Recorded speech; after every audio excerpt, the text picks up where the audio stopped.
This is Chicago's Morning Answer with Dan Proft and Amy Jacobson on AM 560. The Answer.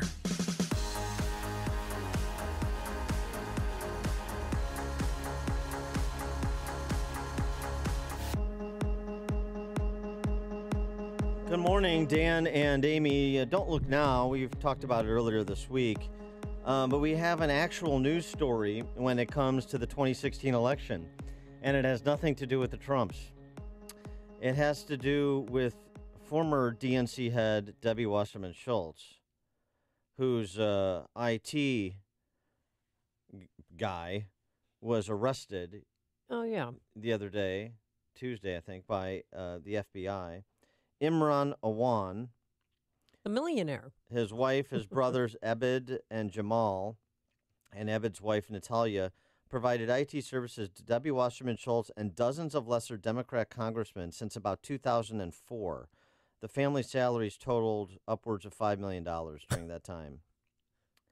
Do they know that they're getting ripped off? Wow. At the same time, the Awans ran a full-time Virginia car dealership, amusingly called Cars International A, or CIA. I mean, is this an episode of The Americans, or is this a real? This is a true story. They're Pakistani natives. That's their heritage. The wife of Imran,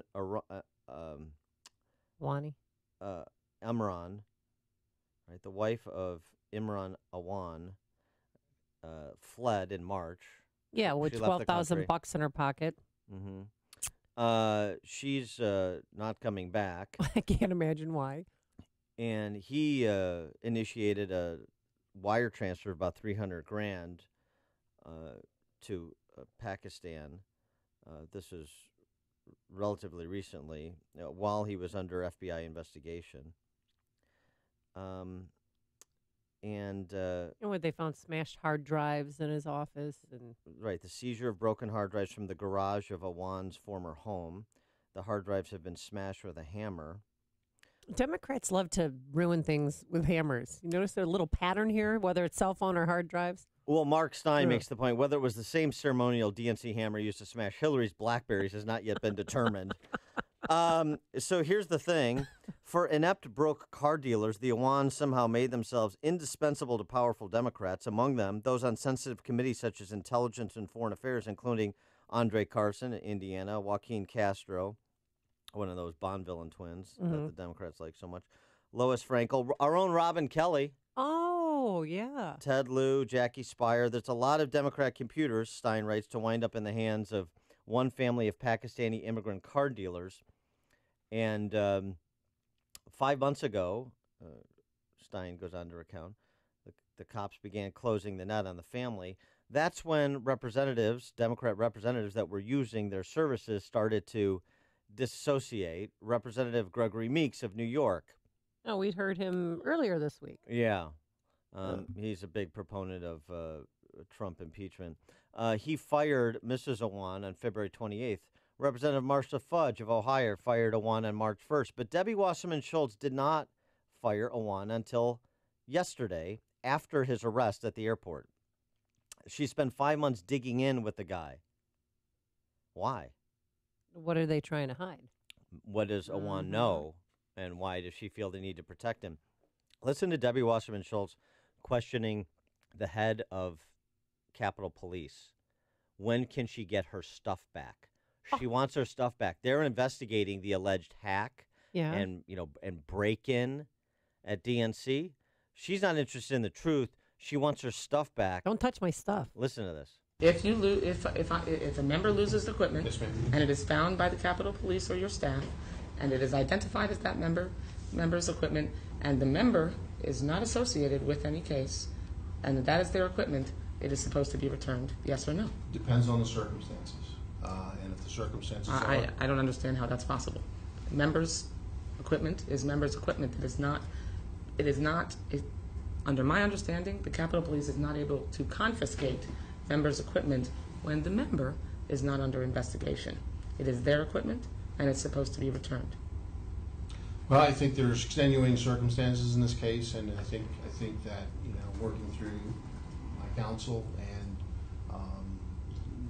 the necessary personnel, if that in fact is the case, and with the permission of, through the investigation, and we'll return the equipment. But until that's accomplished, I can't return the equipment.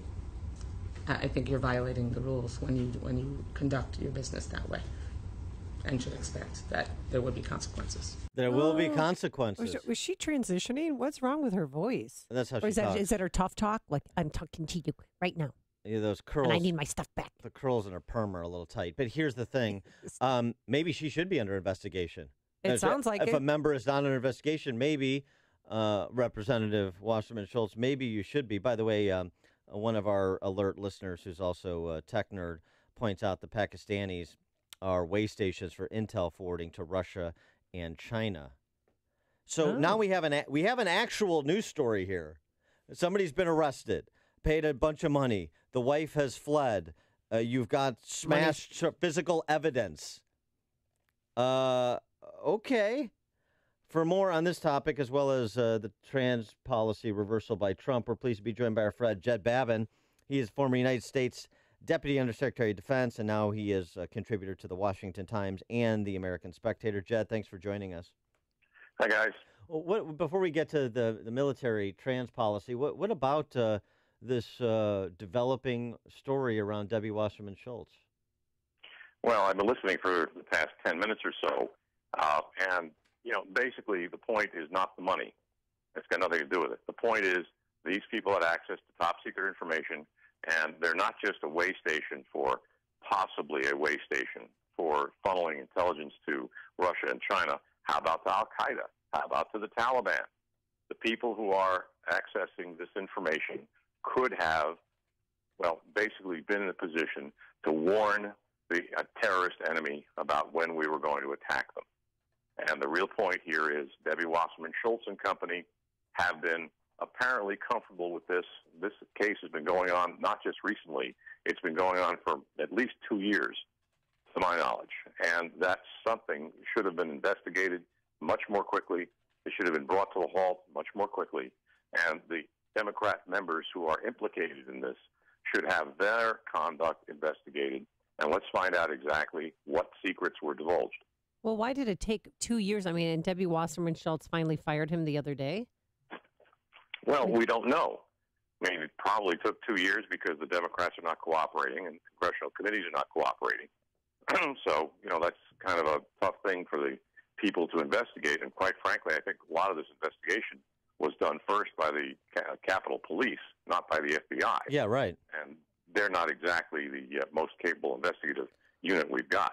Well, so there's a lot of feet dragging here. Yeah, and so does that owe some responsibility to Republicans? I mean, why aren't they amping up the review of these matters? Well, another good question. I mean, Lord only knows why they're doing what they're doing. And frankly, they're not doing much. So the Republican leadership, what else are they doing? They really ought to be investigating things because God knows they're not doing anything productive.